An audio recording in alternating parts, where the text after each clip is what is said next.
உங்கள் வீட்டு பக்கத்தில் இருக்க மாலில் ஒரு நாள் பூரா நீங்கள் ஸ்பெண்ட் பண்ணாலும் 4 மணி நேரம் ஆன மாதிரி தான் இருக்கும். அதே மாதிரி இந்த வருஷம் ஃபுல்லாக நீங்கள் ஆனர்ஸ்லேயே தான் படிச்சிருக்கீங்க. ஆனால் அதில் வந்து ஒரு லைன் கேட்டால் கூட உங்களுக்கு தெரியாது. இந்த மாதிரி நம்ம எவ்ரிடே லைஃப்பில் சின்ன சின்ன விஷயங்களுக்கு பின்னாடியும் ஒரு சைக்கலாஜிக்கல் எஃபெக்ட் இருக்குது. அந்த சைக்கலாஜிக்கல் எஃபெக்ட்ஸில் சில இன்ட்ரெஸ்டிங்கான எஃபெக்ட்ஸோட பேர் தான் இந்த வீடியோவில் தெரிஞ்சுக்க போகிறீங்க. ஸோ வாங்க வீடியோக்குள்ளே போகலாம். Hi friends, welcome to flashback fairy. நம்ம சேனல் புதுசாக இருக்கவங்க இந்த வீடியோ ஸ்கிப் பண்ணாமல் கடைசி வரைக்கும் பாருங்கள். ஏற்கனவே நம்ம சேனலோட சப்ஸ்கிரைபர்ஸ்க்கு இந்த வீடியோ ஸ்கிப் பண்ணக்கூடாதுன்னு நல்லாவே தெரியும். நம்ம லாஸ்ட் இயர் கோவிட்னால ஆன்லைன்லேயே கிளாஸ் கவனிச்சிருப்போம், ஆன்லைன்லேயே டெஸ்ட் எழுதி முடிச்சிருப்போம். சில பேர் இன்னும் ஒரு படி மேலே போய் ஆன்லைன்லேயே ப்ராக்டிக்கல்லாம் கூட பண்ணியிருப்பீங்க. என்ன கொடுமை சரவணது. ஆனால் நமக்கு சாதாரணமாக படித்தாலே சுமாராக தான் ஞாபகம் இருக்கும். இந்த வருஷம் படித்தது நமக்கு சுத்தமாக ஞாபகம் இருக்காது. நீங்கள் கூகுளில் டைப் பண்ணுறீங்க, உடனே வித்தின் செகண்ட்ஸில் உங்களுக்கு ஆன்சர் கிடச்சிருது. அதனால் ஒரு எஃபர்ட்டே இல்லாமல் இந்த ஆன்சர் கிடைக்கிறதுனால உங்களுக்கு இதெல்லாம் சீக்கிரமே மறந்து போயிடும் அப்படின்னு சொல்லுது. இது ஒரு சைக்கலாஜிக்கல் எஃபெக்ட். இதுக்கு பேர் டிஜிட்டல் அம்னீஷியா ஒரு கூகுள் எஃபெக்ட்னு சொல்லுவாங்க. இது மேலே உங்களுக்கு நம்பிக்கை இல்லைன்னா இந்த வீடியோவோட கடைசியில் நான் 10 சைக்கலாஜிக்கல் எஃபெக்ட் சொல்லியிருப்பேன்.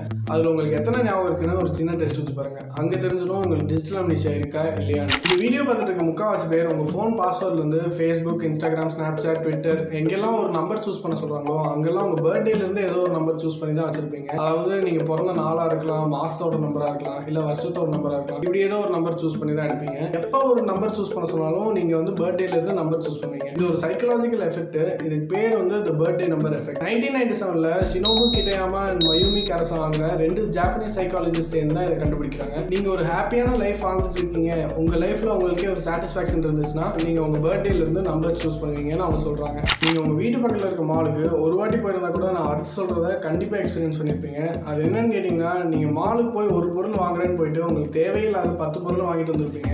அதே மாதிரி நீங்கள் மாலுக்கு போய் 3 மணி நேரம் ஆனாலும் 30 நிமிஷம் ஆகிற மாதிரி தான் இருக்கும். இது ஏன்னு கேட்டிங்கன்னா, இது ஒரு சைக்கலாஜிக்கல் எஃபெக்ட். இதுக்கு பேர் குரூவன் ட்ரான்ஸ்ஃபர் ஒரு குரூவன் எஃபெக்ட்னு சொல்லுவாங்க. அது என்ன கான்செப்ட்னு கேட்டிங்கன்னா, எப்பயுமே நீங்கள் நோட்டீஸ் பண்ணால் தெரியும், மாலுக்கு நீங்கள் நேராக ஒரு கடைக்கு போயிட முடியாது. அந்த எஸ்கலேட்டரை தேடுறதுக்காகவே அந்த மாலை ஃபுல்லாக சுற்றி வந்து தான் அப்புறம் எஸ்கலேட்டரில் ஏறி போக வேண்டியதாக இருக்கும். இது ஏன்னு கேட்டிங்கன்னா, அப்படி நீங்கள் சுற்றி வரும்போது நீங்கள் என்ன வாங்க வந்தீங்கிறதே மறந்து நீங்கள் பார்க்குறதெல்லாம் வாங்கணுங்கிற ஒரு மோடுக்கு போயிடுவீங்க. அப்போ நிறையா வந்து சேல்ஸ் ஆகும் அப்படிங்கிறதுக்காக பண்ண ஒரு தந்திரமான ட்ரிக் தான் இந்த குரூவன் ட்ரான்ஸ்ஃபர் ஆர் குரூவன் எஃபெக்ட். இதை கண்டுபிடிச்சவர் ஒரு ஆஸ்திரியன் ஆர்கிடெக்டான விக்டர் குரூவன்கிறவர். அவர் யூஎஸ்ல 1956 ஃபர்ஸ்ட் ஒரு மால் கட்டுறாங்க டேட்டன்கிற ஊரில். அங்கே இந்த கன்ஃபியூசிங் லேஅவுட் டெக்னிக்கை கொண்டு வர்றாரு. இதுக்கு பேரை அதனால வந்து குரூவன் ட்ரான்ஸ்ஃபர் எஃபெக்ட் ஆர் குரூவன் எஃபெக்ட்னு வச்சிருக்காங்க. பைக்கர்ஸ், கார் லவர்ஸ் யாராச்சும் இந்த வீடியோ பார்த்துட்டு இருந்தீங்கன்னா அடுத்து உங்களுக்கு பிடிச்ச ஒரு எஃபெக்ட் சொல்கிறேன். அதுக்கு முன்னாடி பைஸ்டாண்டர் எஃபெக்ட்னா என்னன்னு பார்த்துருவோம். நான் சொல்கிறத கொஞ்சம் இமேஜின் பண்ணிக்கோங்க. நீங்கள் ஒரு க்ரௌடடான பிளேஸுக்கு போகிறீங்க. அங்கே போய் யாரோ அடிபட்டோ இல்லை மயக்கம் போட்டோ விழுந்துடுறாங்க. உடனே அங்கே ஒரு கூட்டம் கூட்டிட்டு ஒரு 100 பேர் வேடிக்கை பார்க்குறாங்கன்னு வச்சுக்கோங்க. நீங்கள் போய் வந்து ஹெல்ப் பண்ண மாட்டீங்க. அந்த கூட்டத்தில் ஒருத்தராக தான் இருப்பீங்க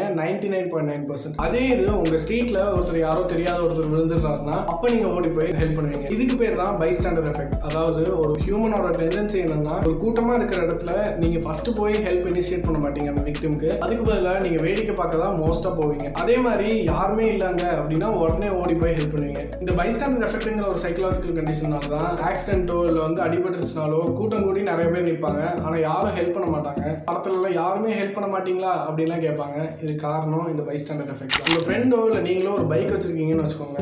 அந்த பைக்கில் ஏதாவது ஒரு சின்ன ஸ்க்ராட்ச் வந்துருச்சுன்னா உங்களுக்கு அவ்வளோ கோவம் வரும். அதுவே அந்த ஃப்ரெண்டுக்கு ஒரு அடிபட்டுச்சுன்னா கூட அந்த அளவுக்கு கோவப்பட்டிருக்க மாட்டீங்க. ஆனால் வந்து இந்த பைக்கில் ஒரு ஸ்க்ராட்ச் ஆச்சுன்னா உங்களுக்கு அவ்வளோ டென்ஷன் ஆகும். அந்த நாளே அப்செட் ஆயிடும். பைக்கு காரணம்லாம் கிடையாது. லேப்டாப், பிசி, சில பேருக்கு PS4க்குல உயிரே கொடுக்கணும் தோணும். அந்த மாதிரி ஒவ்வொரு கேஜெட்டுக்கும் அவங்க உயிரே கொடுக்க கூட ரெடியாக இருப்பாங்க. எந்த ஒரு எமோஷன் இல்லாத ஒரு நான் லிவிங் திங்குக்கு ஒரு எமோஷனல் அட்டாச்மெண்ட் வச்சுக்கிறது. இதுக்கு பேர் தான் இந்த தாமகோச்சி எஃபெக்ட். நம்ம பக்கத்து கடையில் கொடுக்குற ஆடி தள்ளுபடி, பொங்கல் ஆஃபர்ல இருந்து பிக் பில்லியன் டேஸ், ஃபிளிப்கார்ட்னு பெரிய பெரிய கம்பெனிஸ்லாம் கொடுக்குற ஆஃபர் வரைக்கும் எல்லாமே ஒரு சின்ன சைக்கலாஜிக்கல் எஃபெக்ட்ல தான் ஓடுது. அதை பற்றி சொல்றதுக்கு முன்னாடி பிளசிபோ எஃபெக்ட்னா என்னன்னு சொல்லிடுறேன். பிளசிபோனா ஒன்றும் கிடையாது. நீங்கள் வந்து ஒரு மெடிக்கேஷனே எடுக்கலன்னு வச்சுக்கோங்க. ஒரு சின்ன எலிமெண்ட், அதாவது வந்து சின்ன உடம்பு சரியில்லாமல் போயிடுது அப்படின்னா, இப்போ வந்து தொண்டை வலிக்கு வந்து சால்ட் போட்டு கொப்பளிங்கன்னு சொல்லுவாங்க. இதெல்லாம் வந்து சின்ன சின்ன கியூர். ஆனால் இது நிஜமாலே வந்து நம்மளை கியூர் பண்ணுதா அப்படின்னு கேட்டிங்கன்னா அது டவுட்டு தான். இந்த மாதிரி ஹோம்மேட் ரெமடிஸ் எடுக்கும்போது உங்கள் பிரெயினே வந்து உங்களுக்கு வந்து சொல்லும், இந்த மாதிரி நீ சரியாயிடுவ அப்படின்னு. உங்கள் பிரெயினே வந்து பாசிட்டிவ் வைப்ஸ் கொடுக்கும். என்ன பொழப்பு இது? நம்ம வாழ்க்கை எதை நோக்கி பயணமா போய்கிட்டு இருக்குன்னே தெரியலையே. அப்போ வந்து இந்த பாசிட்டிவ் வைப் காரணமாகவே அந்த மருந்து வேலை செய்தோ இல்லையோ இருந்தாலும் நீங்கள் வந்து சரியாயிருவீங்க ஒரு 2-3 நாளில். இதுதான் பிரெயினோட பிளெசிபோ எஃபெக்ட்னு சொல்லுவாங்க. இப்போ நான் அப்போ சொன்ன அந்த அமேசான் அதை பற்றி சொல்கிறேன். அது என்னன்னு கேட்டிங்கன்னா, இப்போ அமேசான் எந்த ஒரு ஆஃபராக இருந்தாலும் ஃபஸ்ட்டு ஒரு எம்ஆர்பி அப்படின்னு ஒன்று போட்டுருப்பாங்க. ஃபார் எக்ஸாம்பிள் நீங்கள் ஒரு பென்ட்ரைவ் வாங்குறீங்கன்னு வச்சுக்கோங்க. அந்த பென்ட்ரைவை நீங்கள் நார்மலாக வாங்கினீங்கன்னா 1000 ரூபா. அதுவே வந்து நீங்கள் அந்த ஆஃபரில் பார்த்தீங்கன்னா என்ன போட்டிருப்பாங்க, எம்ஆர்பி 1200 ரூபா, அவர் பிரைஸ் 1100 ரூபா அப்படின்னு போட்டு. அப்போ உங்களுக்கு என்ன தோணும்னா இது சீப்பாக இருக்கே அப்படின்னு தோணும். அதாவது நீங்கள் ஃபஸ்ட்டு பார்க்குற ஒரு இன்ஃபர்மேஷன், உங்களுக்கு கொடுக்குற ஒரு இன்ஃபர்மேஷனை முழுசாக நம்பி அடுத்தடுத்த டெசிஷன்ஸ் எடுக்கிறது. அந்த டெசிஷன் தப்பாகவும் இருக்கலாம், சில டைம் உங்களுக்கு ரைட்டாகவும் அமையும். இப்போ நான் சொன்ன எக்ஸாம்பிள் தான் இந்த பென்ட்ரைவ். நிஜமாலே அது 1000 ரூபாய்க்கு வாங்கியிருக்கலாம். ஆனால் நீங்கள் அமேசானில் 1100 ரூபா கொடுத்து வாங்கியிருப்பீங்க. ஏன்னா அவன் 1200ன்னு போட்டு ஆஃபர் 1100 அப்படின்னு கொடுத்துருப்பான். இப்படி உங்களை ஏமாத்துறதுக்கான பேர் தான் ஆங்கரிங் எஃபெக்ட். எந்த ஒரு மார்க்கெட்டிங்காக இருந்தாலும் ஃபஸ்ட்டே அவங்க ப்ளே பண்ணுற சைக்கலாஜிக்கல் எஃபெக்டே இந்த ஆங்கரிங் எஃபெக்ட் வச்சு தான்.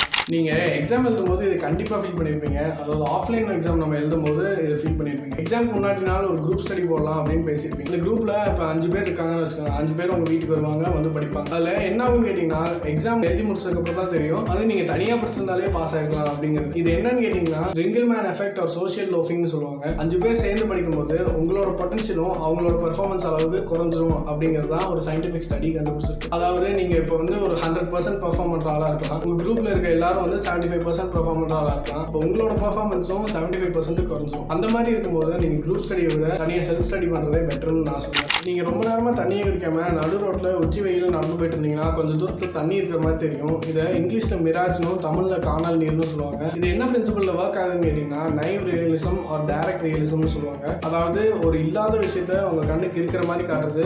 அப்போ தான் நீ இன்னும் ஒரு 100 மீட்டர்ஸ் நடப்ப அப்படிங்கிறதுக்காக நம்ம பிரெயின் பண்ணுற ஒரு சின்ன பிளே தான் இந்த சைக்கலாஜிக்கல் எஃபெக்டான டைரக்ட் ரியலிசம். புது இடத்துக்கு போகிறீங்க, தனியாக போயிருக்கீங்க, அந்த ஊரில் உங்களுக்கு யாரையுமே தெரியாதுன்னா அந்த ஊரே உங்களையே நோட்டீஸ் பண்ணுற மாதிரி உங்களுக்கு தோணும். அவங்க பாடு அவன் வேலை உண்டுன்னு அவன் பாடு ரோட்டில் போயிட்டு இருப்பான். ஆனால் அவன் உங்களே பார்க்குற மாதிரி உங்கள் மனசு உங்களுக்கு சொல்லும். இதுதான் வந்து ஸ்பாட்லைட் எஃபெக்ட்னு சொல்கிறாங்க. அதாவது மக்கள்லாம் உன் மேலே வந்து குறியாக இருக்காங்க, அட்டென்ஷன் எல்லாம் உன் மேலே இருக்குது அப்படின்னு வந்து மனசு உங்களுக்கு சொல்கிறது. நான் ஃபஸ்ட்டே சொன்ன மாதிரி இது வரைக்கும் சொன்ன சைக்கலாஜிக்கல் எஃபெக்ட்ஸில் எத்தனை உங்களுக்கு ஞாபகம் இருக்குன்னு கீழே கமெண்ட் பண்ணுங்கள். அதே மாதிரி உங்களுக்கு ஏதாச்சும் நடந்திருக்கு, இந்த 10ல் எத்தனை உங்களுக்கு நடந்திருக்கு அப்படிங்கிறதையும் கீழே சொல்லுங்கள். இன்னைக்கு வரைக்கும் உங்களுக்கு ராஷ்மோன் எஃபெக்ட்னா என்னென்னு தெரியாதுன்னா இந்த வீடியோ பார்த்து தெரிஞ்சுக்கோங்க. நீங்கள் ரெகுலராக இன்ஸ்டாகிராம் யூஸ் பண்ணுற ஒருத்தராக இருந்தால் இந்த வீடியோ பார்க்காம இனிமேல் இன்ஸ்டாகிராம் யூஸ் பண்ணாது. இதே மாதிரி இன்னும் பல இன்ட்ரெஸ்டிங்கான ஃபேக்ட்ஸ் தெரிஞ்சுக்கணும்னா ஃப்ளாஷ்பேக் ஃபேரிக் சப்ஸ்கிரைப் பண்ணிட்டு அந்த பெல் ஐக்கான் நமக்கு ஆளுக்கு மாற்றி விட்டுருங்க. அப்போ தான் உங்கள் வீட்டு ரேடியோ நான் போடுற வீடியோன்னு எல்லாத்துக்கும் நோட்டிஃபிகேஷன்ஸ் வந்துக்கிட்டே இருக்கும். பாய்.